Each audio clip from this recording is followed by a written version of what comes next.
Duke, get back! Caleb Warren shouted as snow swallowed Old Briar Road. His truck was stuck in a ditch. The main road was blocked, and the German Shepherd was already moving toward the trees like something out there had called his name. Duke, stop! Caleb yelled. But Duke didn't stop. He led Caleb straight to the vine-choked cabin Ash Hollow had laughed at for years.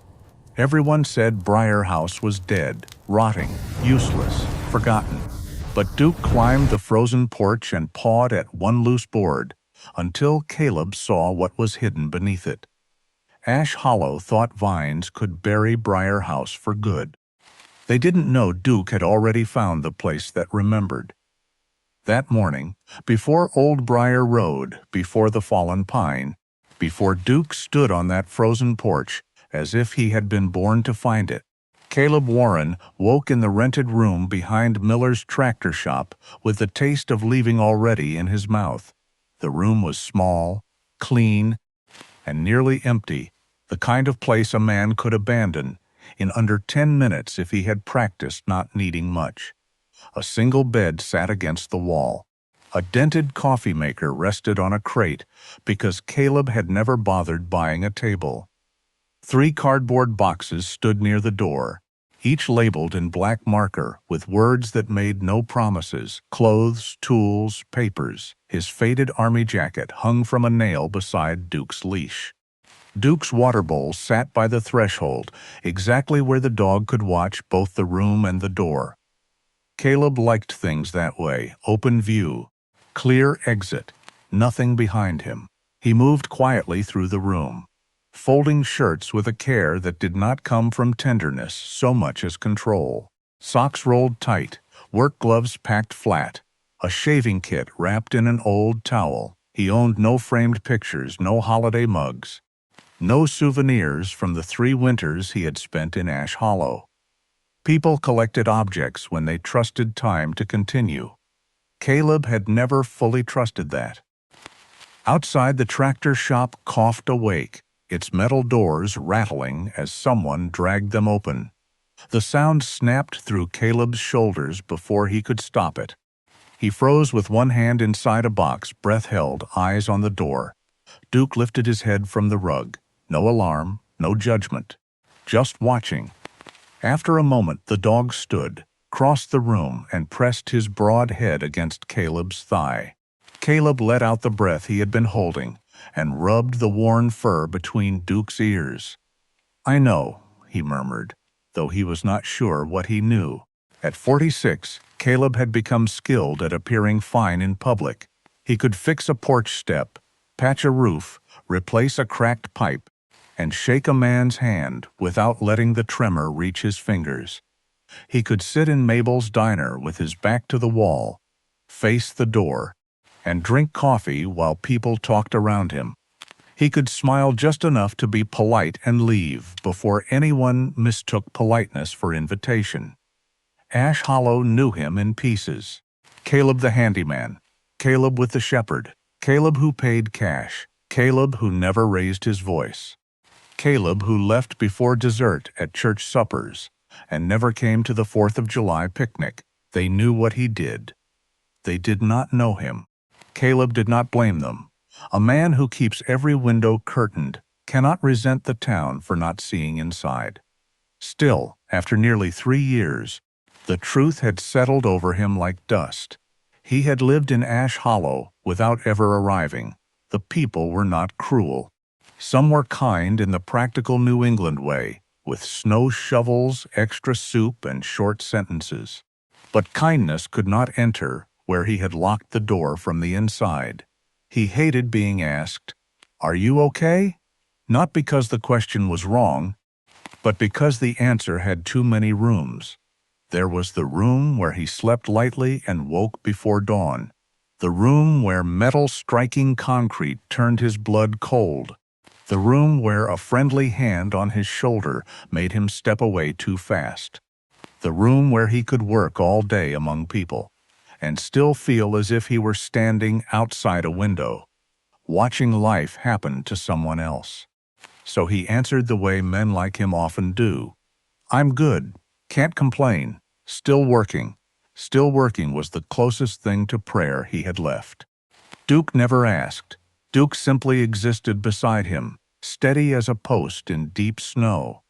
The shepherd had come to Caleb 2 years earlier from a rescue outside Montpelier, too watchful for most adopters, too quiet for families who wanted easy affection. The woman at the shelter had said Duke needed patience. Caleb had looked through the kennel door at the dog sitting perfectly still, amber eyes tired but unbroken, and thought, so do I. Since then, they had built a life out of small understandings. Duke did not crowd him in the night, but he slept facing the door. He did not bark when Caleb startled, but he came close enough to bring him back. He did not demand happiness. He accepted survival and waited for more. Caleb taped the last box shut just after 8. On top of it lay the key to the room, ready to be returned to Miller in the morning. He looked around and felt nothing dramatic. No swell of regret, no sudden ache for the town he was leaving. Only a dull, familiar emptiness. He was not leaving Ash Hollow because he hated it. He was leaving because he had started to believe there was no difference between staying and disappearing. Duke watched from the doorway as Caleb lifted the boxes into the truck. Snow had begun to fall, light and harmless, dusting the windshield like flour. Caleb locked the room, then paused with the key in his palm. For one strange second he waited for something. A voice, a reason, a sign that a place could want a man back. Nothing came, only the soft ticking of snow against his coat. He opened the truck door for Duke. "Last job," Caleb said. "Then we go." Duke climbed in, but before settling he looked past Caleb toward the northern ridge, where the woods rose dark beyond town. Caleb followed his gaze and saw only weather. He did not know yet that by nightfall the road would close behind him, the forest would open, and a house wrapped in dead vines would ask him a question he had spent years avoiding. What if leaving was not the same thing as being free? Before Caleb drove north with Walter Grimes's firewood, he stopped at Mabel's diner because the truck needed fuel less than he needed coffee. The place sat on the corner of Main and Alder, squeezed between a closed barber shop and a hardware store with shovels stacked in the window. Mabel's was the kind of diner every small town keeps alive out of habit.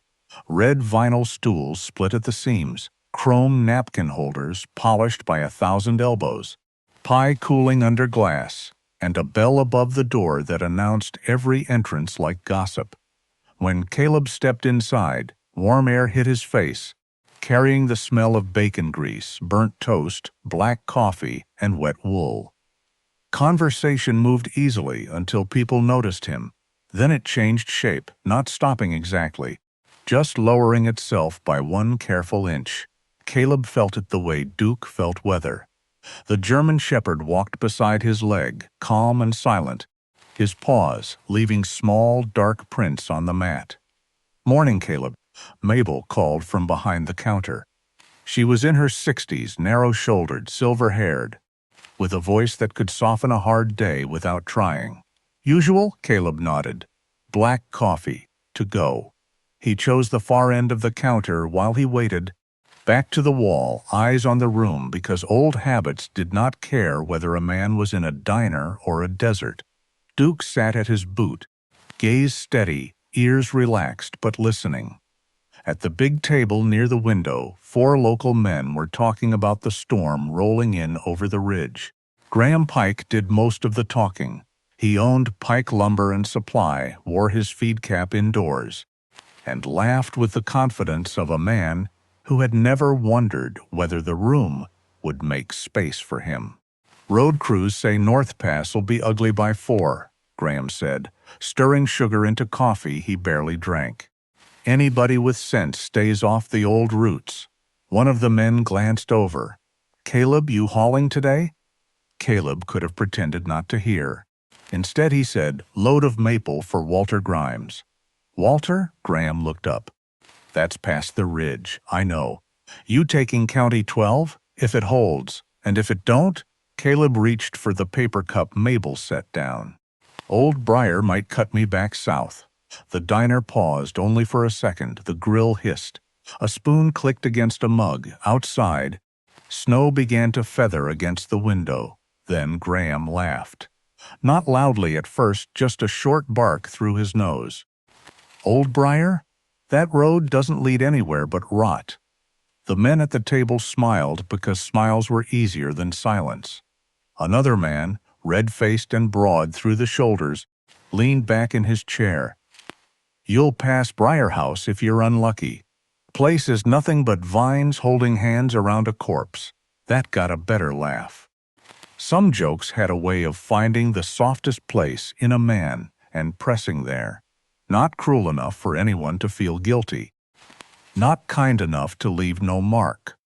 Just town laughter, practiced and comfortable, the sort people use when they have agreed for years that something no longer deserves tenderness. Caleb kept his hand around the coffee cup. The heat pressed into his palm. He said nothing. Graham mistook the silence for permission. County should burn that place down 10 winters ago, he said. Roofs caving, porches soft, windows gone blind. Only thing keeping it upright is stubbornness and weeds. Maybe ghosts, someone added. Ghosts would have better sense, Graham said, and they laughed again. Caleb looked through the window toward the northern road. Snow was falling harder now, softening the edges of the parked trucks, covering rust, dents, old paint, making every tired thing briefly look forgiven. Duke shifted beside him, not restless, just closer. Caleb felt the dog's shoulder brush his leg. He knew Graham was talking about a house, but the words had found something lower. The joke had landed too close to something he never named. Caleb had been called quieter things by kinder people. Hard to reach, closed off. Not the same since he came back. Useful, sure. Reliable, sure. But not someone you invited too far in. He wondered how many years a thing had to stand alone before people decided it had never been alive at all. Mabel set a lid on his coffee and gave him a look that was almost an apology. Caleb laid 2 bills on the counter. Keep it. Roads are turning bad, she said softly. You be careful. He nodded, because careful was one thing he still knew how to be. Then he tapped his thigh. Duke rose at once. As Caleb walked toward the door, Graham called after him, not unkindly, which somehow made it worse. If Briar House waves at you, don't wave back. Another ripple of laughter followed Caleb out into the cold. The bell above the door gave a thin, bright ring behind him. Outside, the wind had teeth. Caleb stood for a moment under the diner awning while Duke looked north, still as a carved thing, his amber eyes fixed beyond the last storefronts toward the dark ridge. Caleb took one sip of coffee. It burned his tongue, and he welcomed the feeling. Come on, he said. Let's get this done. But as he opened the truck door, Graham's words stayed with him, circling like a loose nail in the mind. The words followed him out like cold smoke. Caleb did not know Briar House yet. He did not know its porch, its hidden metal lid, or the name scratched beneath years of rust. All he knew was that people were quick to bury what they were tired of looking at. And sometimes, if enough people laughed, even a standing thing could start to believe it was already dead. Walter Grimes lived where Ash Hollow stopped pretending to be a town and became weather, pine, and old stone. His house sat low against the slope. Roof bent under snow, porch light glowing amber through the gray afternoon, like the last warm thing left in Vermont. Behind the woodshed, half buried beneath a tarp, sat the old tow truck from the repair garage. Walter had closed years ago. Caleb backed the truck near the woodshed without a word, and Walter came out in a canvas coat buttoned wrong, his white hair tucked beneath a wool cap that had seen better decades. He did not offer help, not because he was unkind, but because men of his age knew the dignity of letting another man do the work he was paid to do. Caleb stacked the maple by the shed wall, Piece by piece, the rhythm clean and simple. Lift, turn, set down. The work warmed his hands and emptied his mind in the old, reliable way.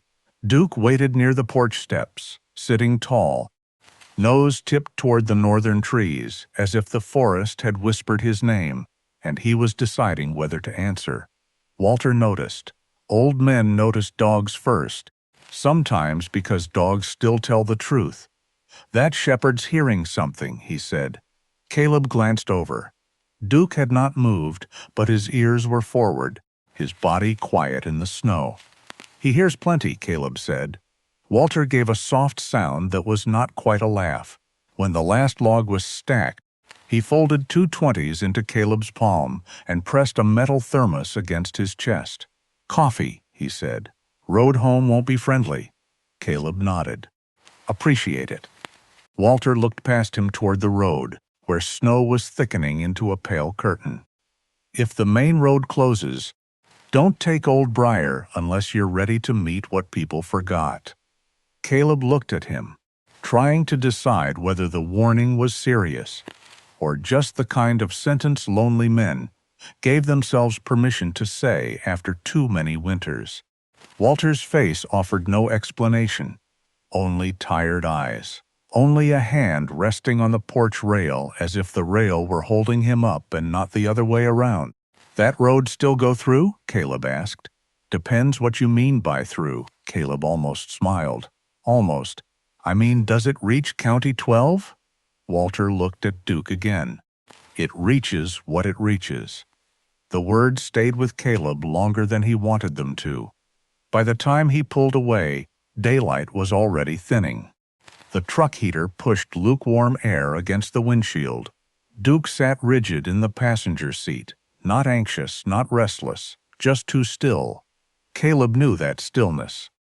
He had seen Duke use it at trailheads, in crowded parking lots, outside rooms, where someone inside was trying very hard not to fall apart. It was the dog's way of becoming a listening post. "Don't start," Caleb said softly. Duke did not blink. The main road curved downhill through black pines and snow-heavy brush. For a mile, the tires held. Then Caleb rounded a bend and saw the pine across the road, thick trunk resting from ditch to ditch, branches tangled in wires of ice. It had not fallen dramatically. It had simply given up. Caleb stopped, left the engine running, and stared through the wipers. Behind him was Walter's narrow road, rising into dark.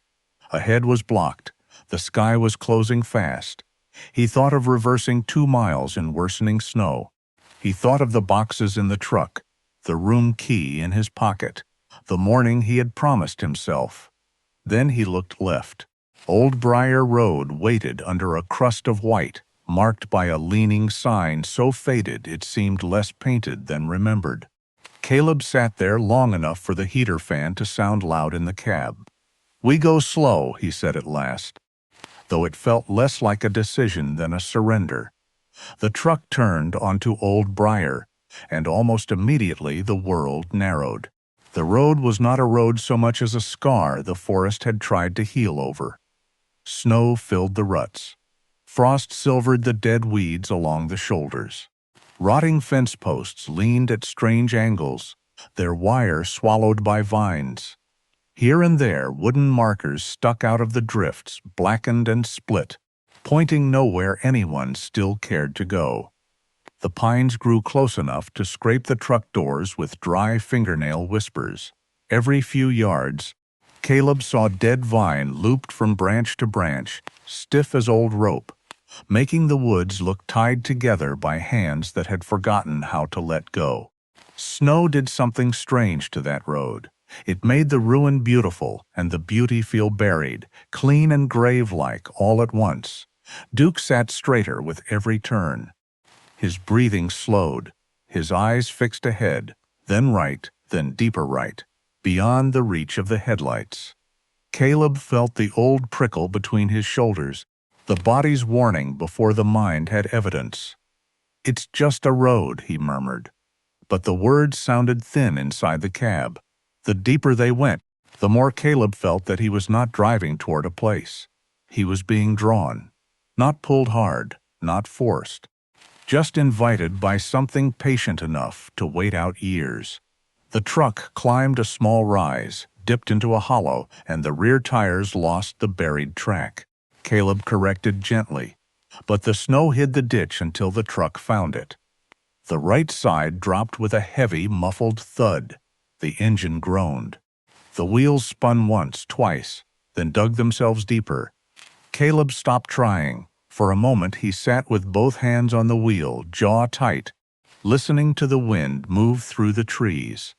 Night pressed against the glass. Duke stood. Before Caleb could reach for him, the shepherd pushed his nose to the door handle. "No," Caleb said. Duke looked at him then, amber eyes steady, certain, almost sorrowful. Caleb opened the door and Duke slipped into the storm, moving straight for the trees. He paused once, looked back, and waited. Caleb grabbed the flashlight, stepped into snow above his ankles, and followed. The beam jumped over roots, stone, dead vines, black trunks. Duke did not wander, he led. Then the trees opened and Caleb saw it. A cabin crouched in the clearing, roof sagging, windows blind, porch wrapped in dead vines so tightly it looked bound instead of abandoned. Briar House. It stood there in the storm, like something the town had buried, without checking whether it still had a pulse. Duke's claws scraped against the porch plank with a frantic rhythm that did not belong to fear. Caleb had heard frightened dogs before. They pawed, whined, backed away, looked for escape. Duke did none of that. He dug at the old board as if the wood itself had lied to him, and he meant to make it confess. "Easy," Caleb said, though his own voice had gone thin. Snow blew sideways across the porch, slipping through the dead vines that wrapped the railing and tapping against the cabin wall like dry fingers. The flashlight beam shook over Duke's shoulders, over the warped boards, over the black door, swollen shut by weather. Caleb knelt beside the dog and brushed away snow with his glove. Beneath the loose powder, he saw it. A faint square cut into the flooring, too clean to be damaged, too deliberate to be rot. Someone had hidden something here. Not recently, not carelessly. Caleb pulled his folding knife from his pocket and worked the blade under the edge of the plank. The wood resisted at first, then lifted with a brittle crack that echoed through the porch and into the dark cabin beyond. Duke stopped scratching at once. He stepped back and sat, chest rising slowly, amber eyes fixed on the opening. Caleb reached down and pulled away a layer of oilcloth stiffened by years of cold. Ice clung to its edges. Under it was metal, a square lid blackened with age, set into a shallow pocket beneath the boards. Caleb tapped it with two knuckles. Thunk, thunk, hollow, cold, waiting. The sound moved through him in a way he did not like. Some sounds had weight. Some sounds opened doors inside the body. He swallowed and aimed the flashlight closer. Rust had eaten most of the surface, but near the center, beneath the stain of time, 6 words had been scratched by hand. "For the one who comes back." Caleb read them once, then again. They did not feel like a warning. Warnings pushed people away. This felt like a hand left open in the dark, patient, foolish, still hoping. "Who are you waiting for?" he whispered. The wind answered through the vines. Caleb found a small recessed handle and pulled. The lid resisted, sealed by frost, then gave with a tired metallic groan. Beneath it was a narrow cavity lined with more oilcloth, dry inside despite the storm and the years. No cash, no jewelry. Nothing a man could sell quickly or brag about finding.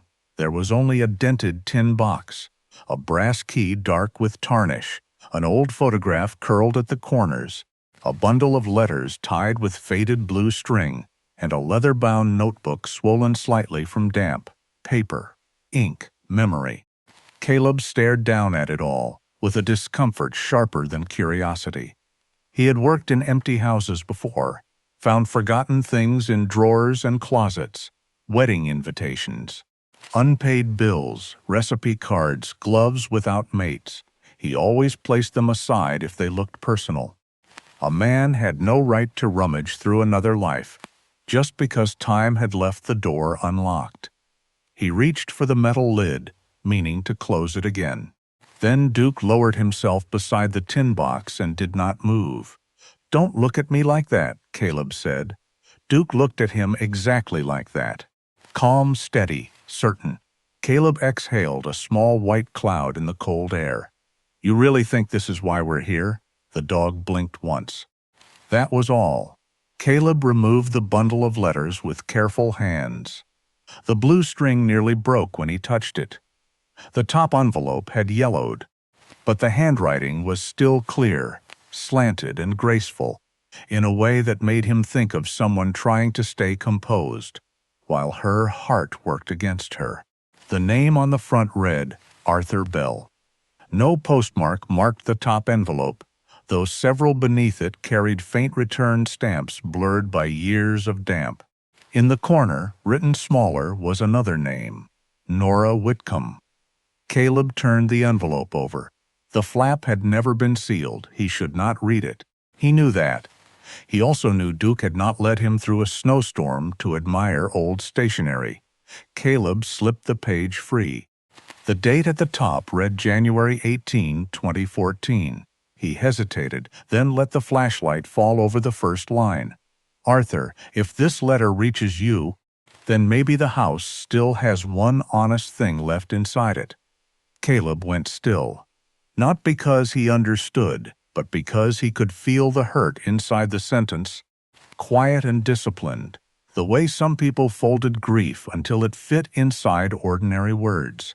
He looked at the rest of the bundle, letter after letter, all addressed to Arthur, all in Nora's hand.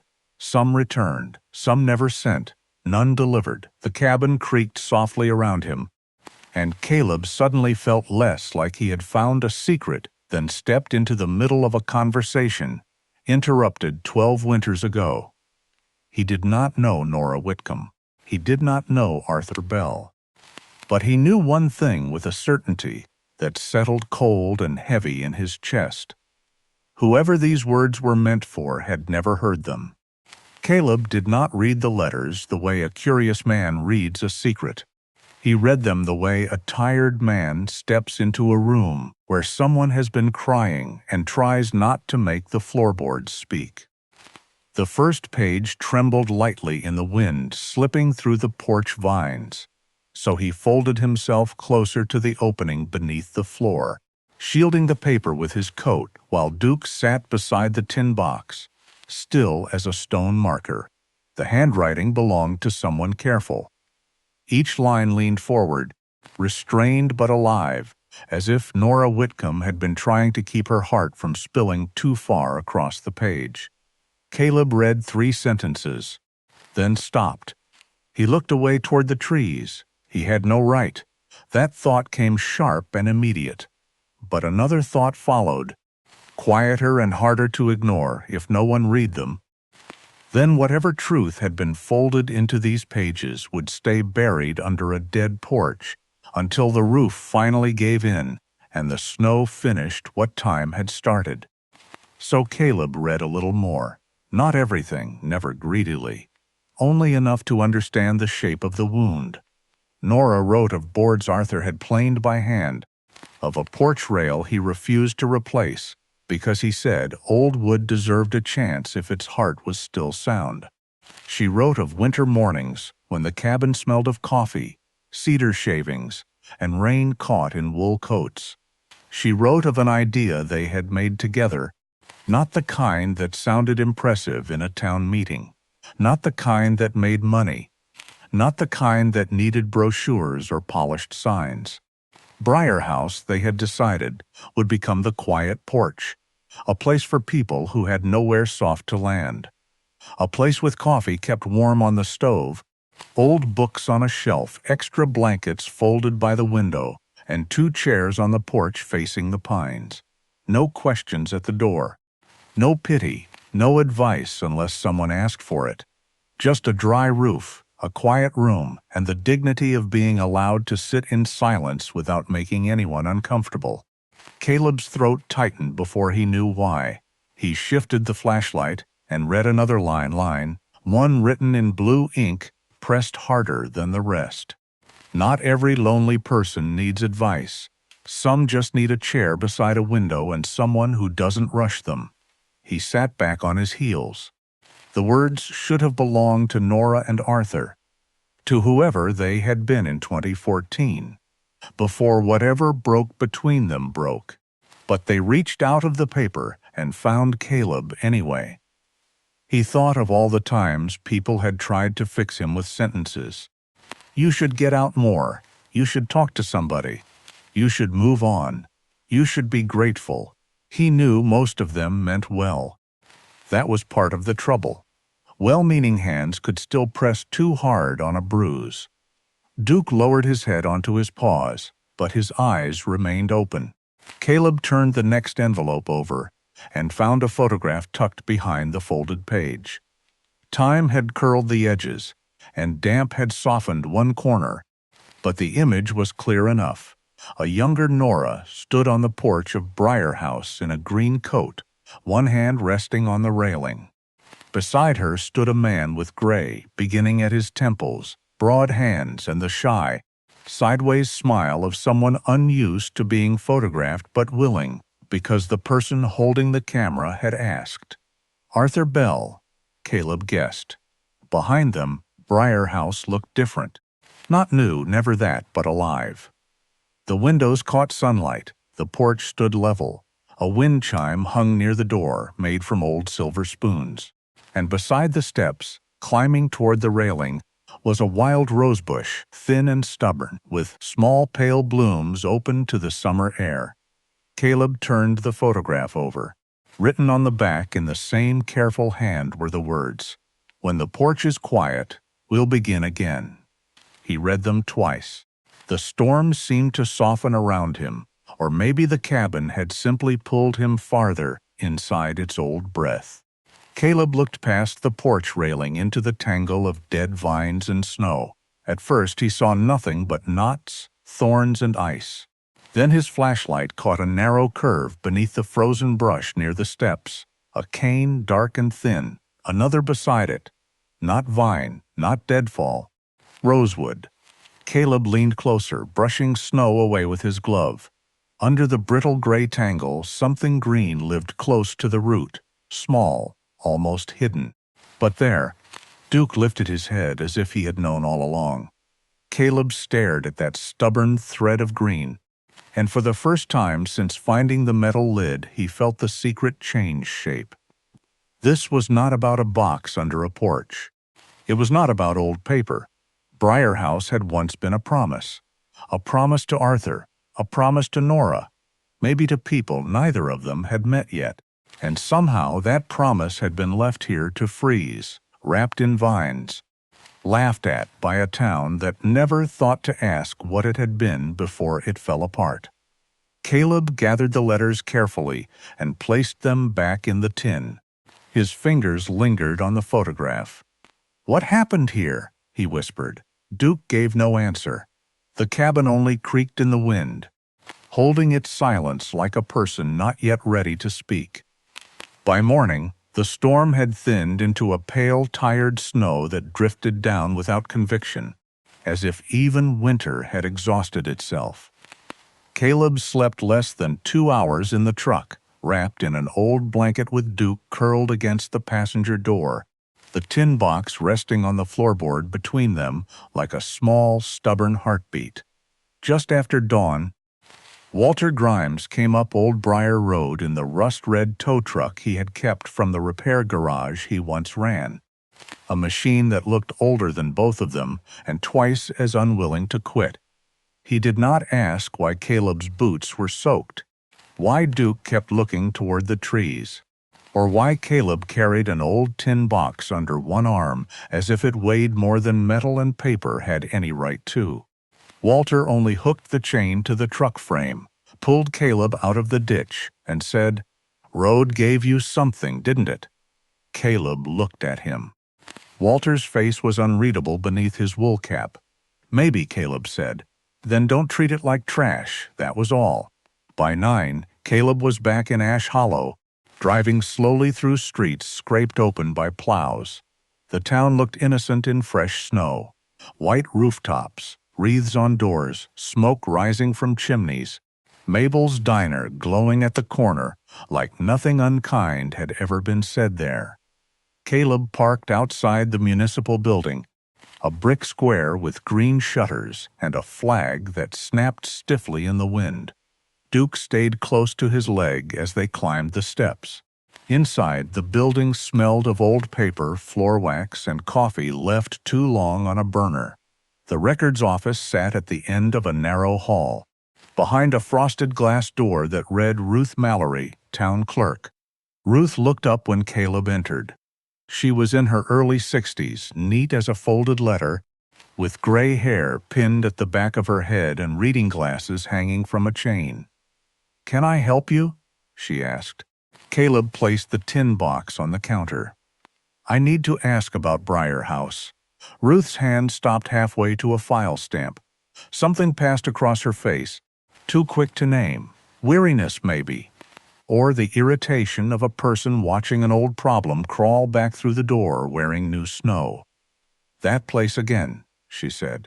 Caleb did not answer. He opened the box and set the photograph on the counter. Nora and Arthur standing on the porch in sunlight, the rosebush blooming beside the steps, the house alive behind them. Ruth leaned closer, her mouth tightened. "Where did you get that?" "Under the porch." "You went inside?" "Not all the way." "Smartest thing I've heard today." She reached for the photo but stopped before touching it. "That's Nora Whitcomb," she said softly, "and Arthur Bell. You knew them?" Everyone knew of them. Not many knew them. She turned toward the back shelves, where file boxes sat in rows labeled by year as she searched. Her voice took on the careful rhythm of someone trying to separate memory from rumor, and not trusting either one. Nora had lived near Briar House years ago, Ruth said. Arthur had come down from Maine to help repair it. Folks saw him hauling lumber, fixing the porch, replacing window frames. Then one spring he left. Nora closed the cabin. After that, people did what people do when silence leaves too much room. They filled it. Arthur abandoned her. Nora was too proud to sell. The cabin rotted because some people loved their grief more than common sense. Caleb listened without moving. Ruth pulled a thin folder from a drawer and opened it under the desk lamp. But the paperwork was never clean, she admitted. There had been a request to rename part of Old Briar Road. There were returned notices marked address unknown. A repair permit filed but never completed. A handwritten proposal from 2015 describing Briar House as a community respite cabin, a quiet place for short stays, rest, and recovery. Ruth stared at the page for a long moment. The office clock clicked above them. Duke lay down near Caleb's boots, chin on his paws. "We all thought we knew what happened," Ruth said at last. Caleb looked at the photograph, at Nora's small smile, at Arthur's hand resting on the porch rail like he had built something he believed would last. "Maybe that was the problem," he said. Not sharply, not like blame, more like a man setting a cup down carefully because it was already cracked. Ruth removed her glasses and rubbed the bridge of her nose. "Nora lives above the book repair shop on Alder," she said. "If you go, go gently. That woman has had enough people decide what her life meant." Caleb placed the letters back in the tin box. Outside, Ash Hollow went on with its morning, ordinary and bright under snow. But as he stepped back into the cold, he understood something that made the town feel different. No one had needed to destroy Nora's story. They had only needed to hear half of it, repeat it long enough, and call the echo truth. Nora Whitcomb lived above the old book repair shop on Alder Street, in a narrow second-floor apartment that seemed to hold its breath between the past and the present.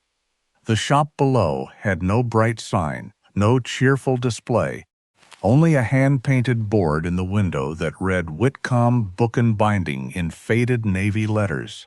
Caleb stood outside for a moment with the tin box under his arm and Duke at his side, watching snow slide from the awning in soft white sheets.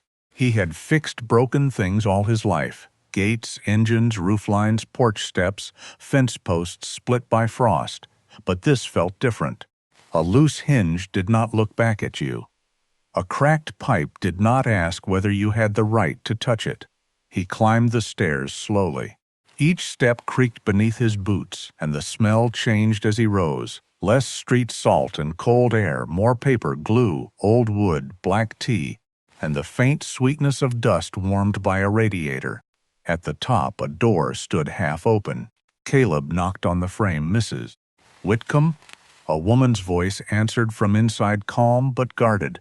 "If it's a Bible binding, leave it on the table downstairs." Caleb stepped into the doorway. Nora Whitcomb sat at a long work table beneath a window blurred by frost. She was 68, slender, silver-haired, with a face that had not softened so much as settled. Her hands were fine-boned and steady, the hands of someone who had spent years saving things other people were afraid to open. In front of her lay an album with its spine split wide, pages fanned like tired wings. Beside it sat a worn leather Bible, 3 cloth-bound journals, a jar of brushes, a spool of linen thread, and a cup of tea gone dark and untouched. Nora looked up. Her eyes moved first to Caleb, then to Duke, then to the tin box tucked beneath his arm. Something in her expression closed before she said a word. "You're Caleb Warren," she said. "Yes." "Mom, you fixed the railing at the library last spring." "Yes, it still squeaks. I can come back and take a look." "I didn't say it bothered me." Caleb nodded. Once. It was the sort of answer he understood. Nora set down her needle. "What do you need?" Caleb stepped farther in, but not too far. Duke stayed near the door, lowering himself to the floor without being told. He did not approach her. He did not sniff the room. He only rested there, quiet and present, as if he knew some houses were entered by invitation, and some memories even more so. Caleb placed the tin box on the edge of the work table. Duke found this under the porch at Briar House. The name changed the room. Not loudly, no gasp, no dramatic turn, just a small tightening around Nora's mouth, a stillness in her shoulders, the sudden absence of whatever small kindness had lived in her face a moment earlier. "That house is done," she said. Caleb did not argue. He had learned that some sentences were doors, and if you pushed too hard, they locked from the inside. "Maybe," he said, "but this was hidden under the floor. I think it belongs to you." Nora looked at the box as if it were not made of tin but weather.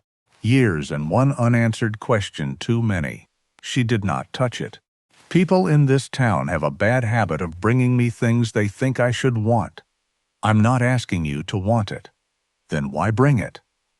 Caleb glanced down at Duke, who watched Nora with those steady amber eyes. "Because it had your name on it." Nora's fingers curled slightly against the edge of the table. Around her, repaired books waited in patient stacks. Photo albums, diaries, hymnals, cookbooks, all the private evidence of lives people had loved enough to mend. Caleb saw then the quiet cruelty of it. Nora had spent years stitching other people's memories back together, while her own had been left in a cabin, wrapped in oilcloth beneath a rotting porch. He took one step back from the table.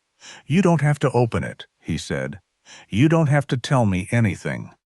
I just didn't want another person deciding what should happen to your story." Nora looked at him then. Really looked.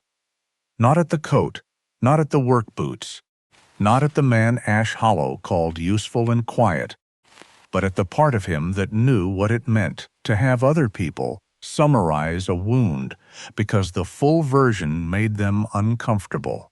For a long moment no one spoke. The radiator knocked softly. Snow whispered against the window.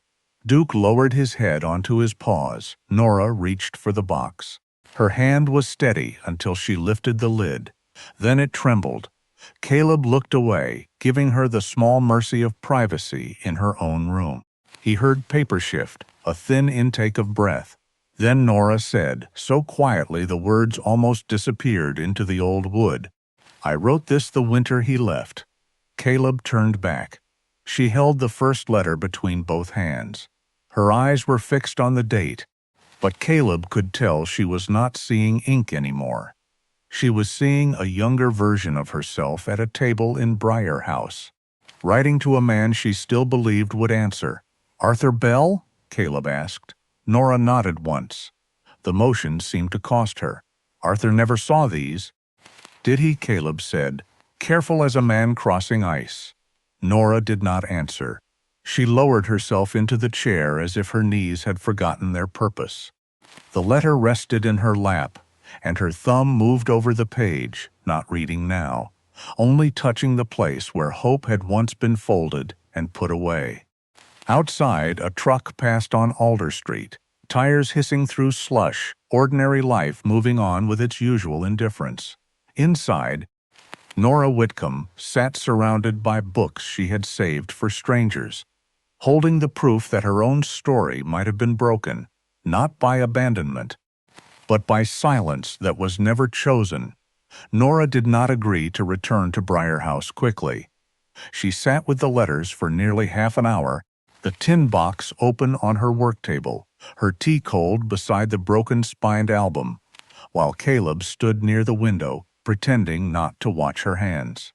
Duke remained by the door, patient in the way only dogs and old grief can be patient. At last, Nora folded the first letter along its old creases and placed it back inside the box. "If I go," she said, her voice steady but thin, "I am not going back there to remember everything." Caleb nodded. "No, Mom." She looked at him then. "I'm going to see what's true." The drive back to Old Briar Road was quiet. Snow still lay heavy on the pines, but the storm had moved on, leaving behind that strange morning brightness that made every branch glitter, as if the night had never been hard at all. Nora drove her small Subaru behind Caleb's truck through the rutted road. Duke rode beside Caleb, eyes forward, as if he understood they were not returning to a place now, but to a question. When Briar House appeared through the trees, Nora stopped several yards from the porch and did not move. Caleb waited near the truck, one hand resting lightly on Duke's back. The cabin looked worse in daylight. The vines were not mysterious now. They were brutal. They gripped the porch posts, swallowed the railing, crossed the windows in dark knots, and hung from the roof like old rope left out too many winters. The glass was cloudy. The door sagged. A rusted hook still hung beside the entrance where a lantern must once have been. Nora stared at that hook longer than anything else. "Arthur put that there," she said. "He said a house should always have a light waiting, even if nobody came." Her mouth trembled once, then settled. "It looks worse than I remembered." Caleb looked at the bowed roof, the buried steps, the vines tight around the old wood. "Most things do when they've been left alone too long." Nora did not answer, but the words seemed to reach her. Duke walked ahead, not to the door this time, but to the right side of the porch, where the dead vines had mounded thickly beneath the rail. He lowered his nose and gave one soft huff. Caleb crouched and began working through the brittle tangle with gloved hands. Thorns caught his sleeves, dry canes snapped under his fingers. Nora stood behind him, one hand pressed to the front of her coat. At first there was nothing but gray stems and ice. Then Caleb brushed away a clump of snow and found a thin green line close to the root, small as a vein under skin. He looked back at Nora. She stepped closer slowly, as though sudden movement might frighten it away. "The rose," she whispered. "It was not blooming. It was not beautiful in any easy way. It was bent, half-buried, scarred by winter and neglect, but it was alive." Nora covered her mouth. The sound she made was not a sob exactly. It was softer than that. a breath breaking around 12 years of believing something had died cleanly when it had only been hidden. Caleb lowered the vines gently, leaving the green stem uncovered. Inside, the cabin smelled of cold ash, old wood, and closed rooms. Duke went straight to the fireplace, nose working along the stone hearth. He paused at the lower left corner, pawed once, then looked at Caleb. A loose stone shifted under Caleb's hand. Behind it was a narrow cavity. Inside lay a sealed envelope, a rolled blueprint, a folded legal form, a guest book, and a small metal tag stamped with the emblem of a veterans support program. Nora reached for the envelope first. The handwriting was Arthur's. She broke the seal with her thumb and unfolded the page. She read in silence, but Caleb saw the truth move through her face before she spoke it. Arthur had left Ash Hollow to care for his sister in Maine. He had written again and again. 3 letters came back after Old Briar Road was renumbered. Late that October, he drove back and found the cabin locked. The road sign changed, and no clear address for Nora. A clerk at the post office, repeating what she had heard from a neighbor, told him Nora had asked not to be contacted. Arthur did not trust himself to knock on her door after that. He left this envelope behind the loose hearthstone they both knew, believing it was the only place she might someday choose to look. Nora sat down on the edge of a covered chair, the letter resting in her lap. "We were both waiting," she said. "Just not where the other one could see." Caleb turned the guest book open, more to give her privacy than from curiosity. The pages smelled faintly of dust and cedar. Names filled the early entries, each followed by a few lines. Then one name stopped him cold. Thomas Avery. Caleb knew that name. Thomas had been the veteran counselor in White River Junction, who once sat with him through a night Caleb had no words for. A patient man with tired eyes and a thermos of peppermint tea. Not a hero in any grand sense, just someone who stayed. Caleb read the line beneath the name. "Briar House gave me one quiet night when I didn't think I deserved another morning." The room tilted slightly. Caleb placed one hand against the table. Duke came to him at once, pressing warm weight against his leg. This cabin had once sheltered the man who had helped shelter him, not by blood, not by ownership, by kindness passed hand to hand until it arrived, years later, under a porch in the snow. Caleb looked around Briar House again, and for the first time, it did not feel like someone else's past. It felt like a door he had almost walked away from before knowing it had been opened for him long ago. Before Caleb left for Maine, Nora sealed one letter herself and placed it in his hand. "Don't explain me," she said. "Just let him read this." Caleb found Arthur Bell in Camden, Maine, not in some tragic room full of dust and regret, but beside a small woodworking shop near the harbor, where gulls cried over gray water and the air smelled of salt, sawdust, and rain.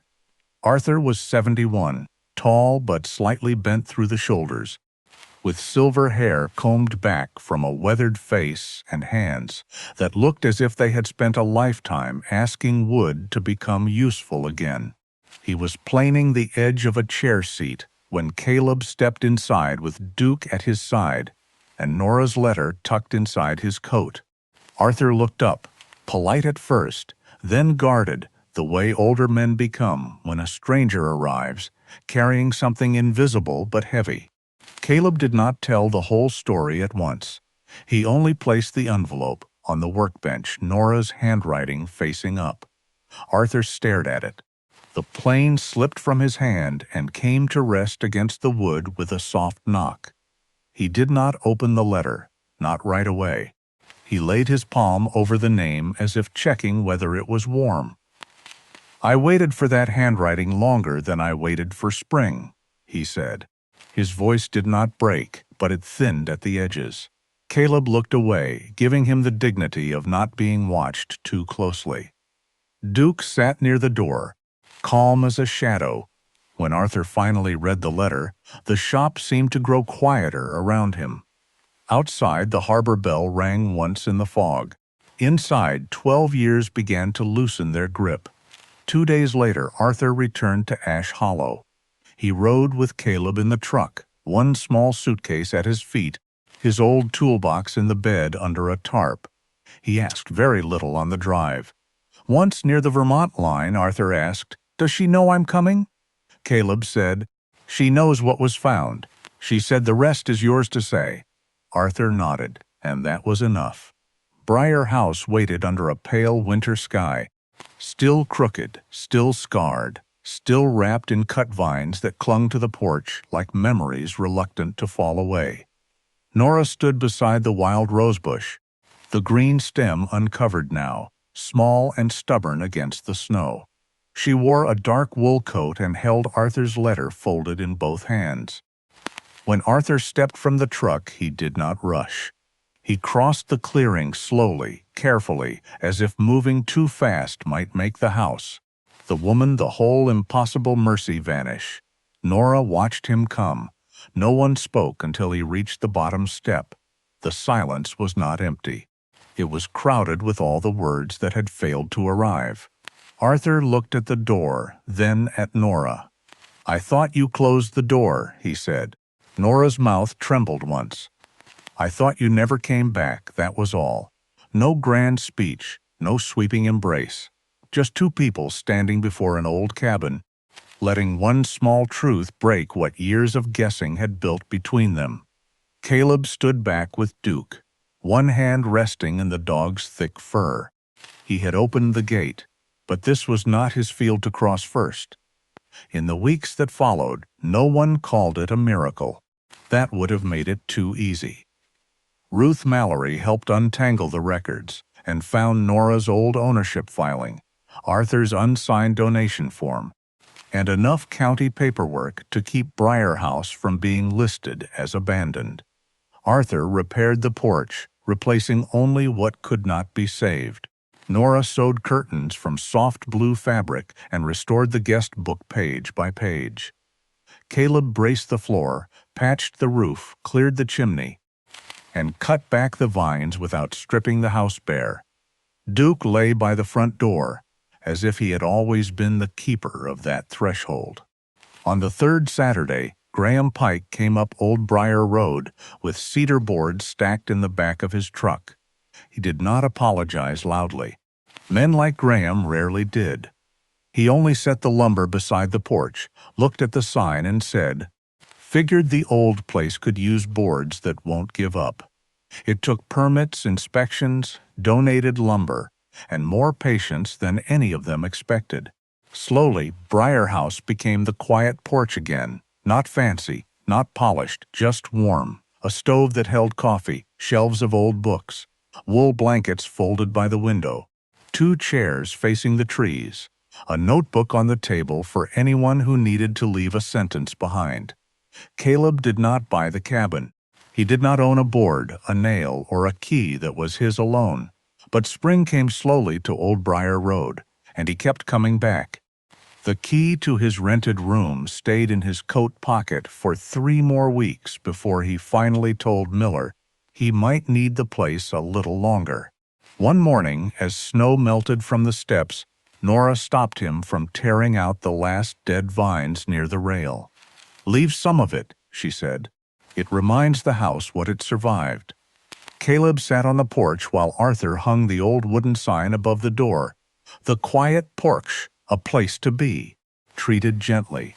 Duke rested his head against Caleb's knee. The cabin was still old, still uneven, still marked by weather and silence. But Caleb no longer saw something waiting to be fixed and finished. He saw a place learning how to live. Some houses don't need to be owned to become home. Some people don't need to be fixed to be worthy of love. And sometimes the ones wrapped in vines are the ones still holding the deepest roots. If this story touched you, let me know which moments stayed with you the most in the comments. And tell me where you're watching from. Then like and subscribe for more stories about loyalty, healing, and the quiet places that bring people home.